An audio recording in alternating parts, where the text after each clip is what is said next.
weekend it was. What a weekend it was, Hoosier Nation. What a weekend. Archie, DB in the house. DB, what's going on? Oh, like the Four Seasons said, baby. Oh, what a night. Only instead of late December in 63, it's early October in 2013. How about them Hoosiers on the gridiron? A beautiful, beautiful thing. I think we talked about it all last week. We said it was coming. Again, IU Sports Report, Archie and DB. I mean, we're so excited we can't even keep a straight face. But let's get right into the action. I mean, Indiana, Penn State. Indiana beats them for the first time in the history of the program. How big a win was that, DB? I mean, it was a huge win. 3-2 through this five-game homestand. But I thought the game was won. The rushing. We highlighted the rushing woes in the past. Indiana gained 150 yards on the ground. Held Penn State to 70 yards. That quarterback they got's pretty good, but so's ours. It was a big win. That's 1-0 in the Big Ten. I tell you what, I'm already looking for Big Ten championship tickets. Well, cool your jets on that one, but we are undefeated in Big Ten play, and Sudfeld's the quarterback. I think it's time. I don't know about you, but I think it's time to start looking at Roberson in another position. What do you think? Wildcat, anything. Slot receiver, Wildcat. Yeah, I mean it's just time to move him. Slash. He can be our version of Slash. Yeah, it's like when you had Slingshot Tommy Jones and Antoine Randall. Just a little bit better version of it, in my opinion. But I think that was a program-changing win, in my opinion. Kevin Wilson was on the hot seat. We wrote about it. Said he was one of the top 10 coaches on the hot seat in all of the NCAA, if not the Big Ten #1.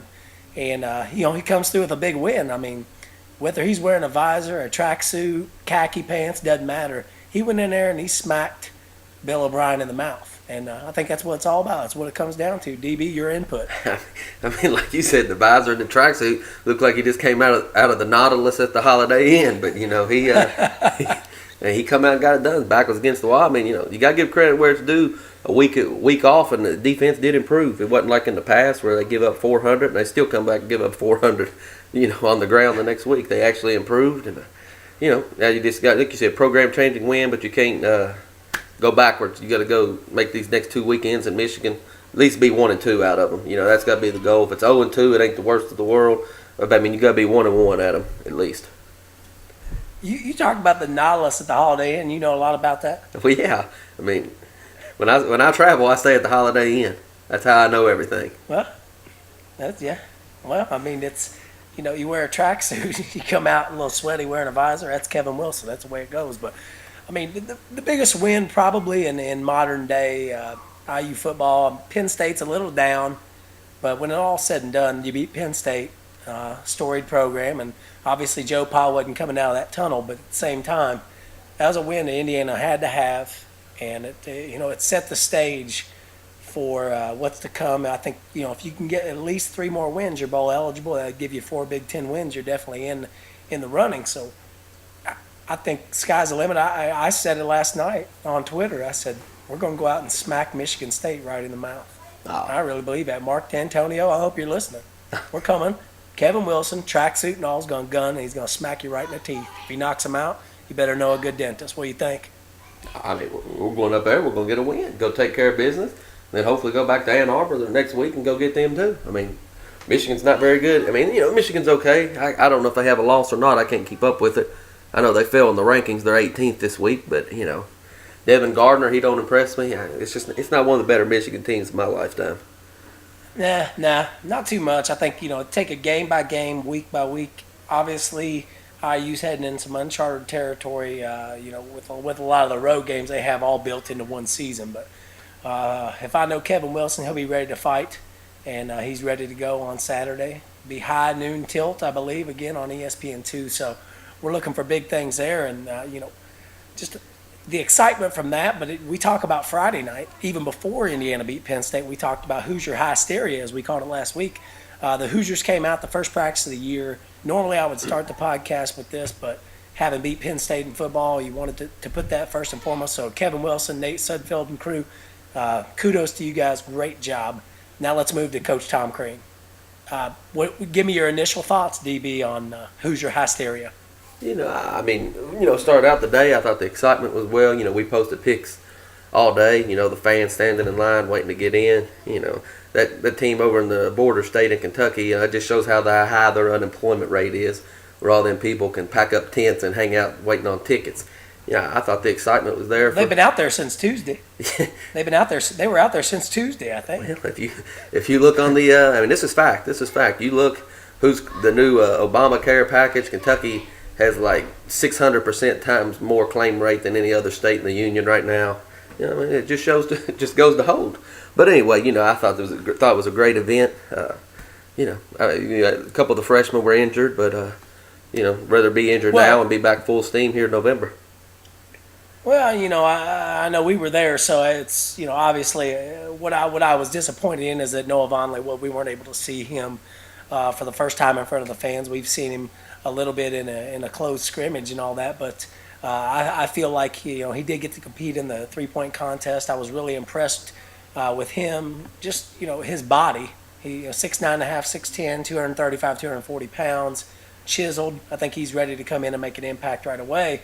But I'll tell you, the guy I was the most impressed with was Jeremy Hollowell, the 6'8" sophomore out of Indianapolis. A lot of people were, wondering. He was a guy who got a lot of minutes last year in some crucial situations. He only averaged about 10 minutes of a game, but when you're talking about playing with the likes of the guys that graduated and Cody and Victor, I think he plays a critical role. And he came out, he led the team in scoring pretty much in the scrimmage. He came on late, but I was really surprised at how strong he was and athletic. He's actually getting some time at backup point guard. Where do you see Hollowell fitting into this whole picture? I tell you who he reminds me of, but like you said, he's 6'8", a lot more athletic. He's got a long way to go to equal this guy. But Russ Smith at Louisville, like you said, as Coach Crean said, he might lead the team in scoring, but he will lead the team in shots taken too. I think every team. I think you got to have a guy like that. He might take a high volume of shot, but he's going to go get your points for you. We need that. Yogi, you don't want Yogi to score 20 a night. I don't think. If he's 12 to 14 points, then 6 to 8 assists a night, I think that's where you need him to be. And somebody's going to have to step up and be a scorer. I think Evan Gordon's going to be solid, but I think he'll probably have 4 or 5 20-point plus games on the year. I think he's going to be mostly 10 to 16 points every night. Well, I think my initial reaction, having been there, you put it to me, it's going to be Yogi. It's going to be Gordon. It's going to be Hollowell. It's going to be Vonleh. And, those are going to be your guys that you're going to have to go to war with. And he's obviously the guy that carries the iron fist. He's the one that he's the straw that stirs the drink. He's the guy that's going to get in somebody's face. And I think, I know for a fact he's going to lead them to a lot of great things. And, we do have some guys out, and I'd be remiss if we didn't talk about the injuries. But, Stanford Robinson went down late in the scrimmage and was a little nervous about there. But based on what we're seeing, I've heard from Jeff Goodman of ESPN, who was at practice this weekend after Hoosier Hysteria, and he was saying, they thought Robinson 7 to 10 days out. Initial scare might have been an ACL. But, with Fisher and Williams and Robinson, those are 3 freshmen we got to have, right? I agree. Let's call a spade. We're going to have be able to get some points in the paint with our back to the basket. I didn't think I'm a big proponent. I don't think we used Zeller near enough last year, but I think this year we're going to have to find some points in the paint. Hopefully Fisher can produce like Zeller did with his back to the basket as a freshman. But Robinson, and a lot of people going to the NBA real quick. Derrick Rose, a lot of people got on him for sitting out the year last year. But I liked how he's cautious coming back, not the way he's 100%. And I hope we don't rush him back. If they say 7 to 10 days, if it takes 14 to 21, that's fine with me. Get him back 100%. Yeah, get him healthy. I think by the time we go to New York, we need all hands on deck. The first 3 or 4 games, I think we can get away with some injuries here or there. Don't sleep on LIU Brooklyn. Don't sleep on LIU Brooklyn. I know you've been talking about that for weeks. Fans, if you don't know, LIU Brooklyn's been in the tournament the last 3 years, and DB seems to be a little bit scared of LIU Brooklyn. They were in the play-in game last year, so I'm obviously quaking in my crimson glasses over here. But honestly, I don't have time to talk about LIU Brooklyn. I'm not saying they're going to win. I'm just saying if we end up winning by 8 or 10 points, don't have a meltdown, people. That's a quality win if we win by 1 or 21. LIU, Stony Brook, I don't care. Chicago State, I'm ready for Madison Square Garden. I'm ready. But that's a topic for another day. Devin Robinson, 5-star, was on campus at Hoosier Hysteria. That's a must-have recruit. From all the things I've seen on his Twitter, his Instagram, all that stuff, he enjoyed it. We didn't get the commit. He's going to go to Connecticut and visit. I don't feel that Kevin Ollie has anything to offer that Tom Crean does. Where do you feel we stand with Devin Robinson? I think, hopefully him and Robert Johnson's, hopefully their friendship will be enough. He wants to play with one of his friends here. Connecticut, I think it's Connecticut or Indiana. I don't think, we mentioned Notre Dame last week. I don't think they're a player in the game. But, Kevin Ollie, he had no business being in the NBA when he was. He scrapped his way. Hopefully he don't pull a rabbit out of his hat here and land Robinson either. But, you just don't ever know. It looks like he's probably going to lose out on Sam Cassell Jr. up there at Connecticut too. So he might be calling an extra booster or two in. I hope Sam Cassell Jr. is a better looking guy than his dad, because Sam Cassell, he didn't look too good. But that's neither here nor there. Well, we're going to wrap it up here quickly, but the week ahead on IUsportsreport.com, DB, tell us what we got to look forward to this week. Well, obviously, Friday, get ready for, when you come home, take your shoes off and relax, because the Hoosier Nation needs you screaming from Bloomington, or if you're in East Lansing, early Saturday, kickoff noon Eastern, after that, and you just got college football all weekend, some Big Ten games out there. You're fired up, aren't you? You're fired up. I'm ready to go right now. I'm ready to go. John L. Smith, Mark D'Antoni, I don't care who's coaching Michigan State. We're ready to go up there. We're ready to get a win Saturday. And I really think the Hoosiers are going to do it. It's a different squad. I really think they're going to come out, at least play well, but I think they're going to come out and get the win. They're going to score. Michigan State, to me, hasn't proven that they can score enough yet all year. Indiana's the best team in the state of Indiana this year. Notre Dame might have been last year, but it's the Hoosiers this year. And I just think, I think if they score 30, they'll beat Michigan State. And, I think it'd be hard for somebody not to score 30, or somebody to keep Indiana under 30. And I'm going to write that down. If IU scores 30, they win. We're going to be talking here next week about a Hoosier win. We're going to be talking about 4-2. We're going to be talking about 2-0 in the Big Ten. We're going to be talking about Big Ten championship tickets. Yes, I'm saying that right, folks. Big Ten championship tickets, because I believe. DB believes. Hedges believes, and our new boy Sam, he believes it too. And let me tell you something, Hoosier Nation.